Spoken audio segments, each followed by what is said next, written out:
Good morning. അങ്ങനെ 6:25 ആയപ്പോഴത്തേക്ക് ഞാൻ എഴുന്നേറ്റു. നേരെ പോയി കട്ടൻ ചായ വെക്കാൻ വേണ്ടി പോയിട്ടുണ്ടായിരുന്നു അടുക്കളയിൽ. കട്ടൻ ചായ എനിക്ക് ഇഷ്ടമല്ല, പക്ഷേ അപ്പൂന് വേണമെന്ന് പറഞ്ഞുകൊണ്ട് കട്ടൻ ചായ വെച്ചു. അത് കഴിയുമ്പോഴത്തേക്കും ചെറുപയർ വെള്ളത്തിലിട്ടിട്ടുണ്ടായിരുന്നു, അതിനു വേണ്ടി വേവിക്കാൻ വെച്ചു. പിന്നെ ആ സമയത്ത് വേകണ സമയത്ത് ഞാനിവിടെ അലക്കാനിടുകയാണ്. ഇന്നപ്പോൾ ശനിയാഴ്ചയാണ്. ഡേറ്റ് എനിക്ക് ഓർമ്മയില്ല, ഞാൻ പറയാം വീഡിയോൻ്റെ ഇടയിൽ. അങ്ങനെ ചെറുപയർ വെന്ത് കഴിഞ്ഞപ്പോഴത്തേക്കും ഞാൻ പുട്ട് വെച്ചു.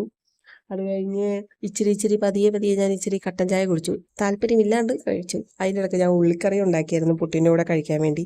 പിന്നെ ഉച്ചക്ക് കഴിക്കാമെന്ന് വിചാരിച്ച ചെറുപയർ കറി, ഞാൻ ചെറുപയർ കറിയൊക്കെ ഉണ്ടാക്കിയായിരുന്നു. വീഡിയോ ഞാൻ എടുത്തില്ല. അപ്പോൾ ചെറുപയർ കറി ഞാൻ പുട്ടിൻ്റെ കൂടെ കഴിക്കാമെന്ന് കരുതി. സോ ഞാൻ അതെടുത്തു. പിന്നെ ഇതിൻ്റെ ഇടയിൽ ഒരു ബ്രിഞ്ചാളിൻ്റെ കറി ഉണ്ടാക്കിയായിരുന്നു, പക്ഷേ അതിൻ്റെ വീഡിയോ ഞാനൊന്നും എടുത്തില്ലായിരുന്നു. ഇതാണ് എൻ്റെ വണ്ടിയുടെ കീ. അതിൽ ഒരു ടോമും ഇനി അടുത്ത കീല് ജെറിയാണുള്ളത്. ഇപ്പം നല്ല കാലാവസ്ഥ ഉണ്ടായതുകൊണ്ട് ഞാൻ അലക്കാനിട്ടിട്ടുണ്ടായിരുന്നു. അലക്കി കഴിഞ്ഞത് ഞാൻ മുകളിൽ വിരിക്കാൻ വന്ന ഒരു കാഴ്ചയാണ് നിങ്ങൾ കണ്ടുകൊണ്ടിരിക്കുന്നത്. അങ്ങനെ ഞാൻ വിരിച്ചു. ലേറ്റായി, ഓട്ടമാണ്. അതിൻ്റെ ഇടയ്ക്ക് ഞാൻ പുതിയ ചെരുപ്പൊക്കെ കണ്ടപ്പോൾ എനിക്ക് ഭയങ്കര ഇഷ്ടപ്പെട്ടു. ഡ്രസ്സിൻ്റെ കൂടെ നന്നായിട്ടുണ്ടെന്ന് തോന്നി. ഇത് മാത്രമേ പ്രശ്നമുള്ളൂ, കുറച്ചങ്ങോട്ട് കയറാൻ. പിന്നെ ഇട്ടിട്ട് ഇപ്പോൾ ശരിയായി. അങ്ങനെ ഇതാണ് എൻ്റെ പുതിയ വണ്ടി. കുറച്ച് നാളായി.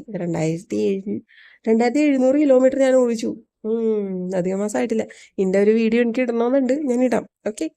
അങ്ങനെ ഞാൻ ഓഫീസിലെത്തി. അപ്പം തന്നെ ഷട്ടർ ക്ലോസ്ഡ്. ഇപ്പുറത്തുകൂടി ചാടിക്കയറാം. കണ്ട, അങ്ങനെ 9:38 ഞാൻ എത്തിയപ്പം. അങ്ങനെ ഞാൻ അതുപോലെ ഹെൽമെറ്റൊക്കെ വെച്ചു. അത് കഴിഞ്ഞ് എൻ്റെ ബാഗ് വെച്ചു.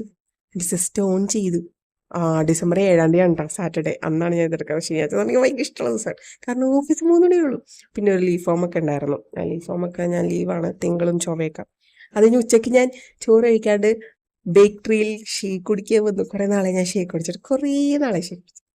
അങ്ങനെ ഷേക്കൊക്കെ കുടിച്ചു. അതുപോലെ തന്നെ ഞാൻ തിരിച്ച് വീട്ടിലേക്ക് വന്നു. വീട്ടിൽ വന്ന് വണ്ടി വെച്ച് കഴിഞ്ഞാൽ അടുത്ത ഹെൽമെറ്റ് മാറ്റുക, പിന്നെ ഡയറക്റ്റ് പോയി ഡ്രസ്സ് എടുക്കുക. കാരണം ഡ്രസ്സ് ഉണങ്ങി കഴിഞ്ഞിട്ടുണ്ടാവും. അങ്ങനെ ഡ്രസ്സൊക്കെ ഉണങ്ങിയിട്ടുണ്ട്. രണ്ടാമത്തെ അലക്ക്, കാരണം 3 മണിയായപ്പോൾ ഞാൻ എത്തിയല്ലോ. ഇന്ന് ഞാൻ നാട്ടിൽ പോകുന്നില്ല. അപ്പം അതുകൊണ്ട് ഞാൻ അലക്കാൻ രണ്ടാമത് ഇടുകയാണ്. അതെ. അത് കഴിഞ്ഞിട്ട് ഇന്ന് ഷേക്ക് കുടിച്ചല്ലേ, അപ്പം നടക്കാൻ പോകണമല്ലോ. ഭയങ്കര മധുരമായിരുന്നത്. അത് കൊള്ളായിരുന്നു. റേറ്റ് കുറവായിരുന്നു കേട്ടോ. അങ്ങനെ രാത്രി നമ്മൾ ദോശ കഴിക്കുകയാണ്. ഡാഡി വന്നിട്ടുണ്ടായി. സോ ഡാഡിക്ക് ദോശ ചൂടാനും, ഡാഡി കറി കൊണ്ടുവന്നിട്ടുണ്ട്, വാങ്ങിച്ചിട്ട് വന്നിട്ടുണ്ട്, കുറുമ വെച്ച് കുറുമ. പിന്നെ ഞാൻ ഉച്ചക്കത്തെ ഫുഡ് കഴിച്ചില്ല. അത് ഞാൻ രാത്രിയാണ് കഴിച്ചത്.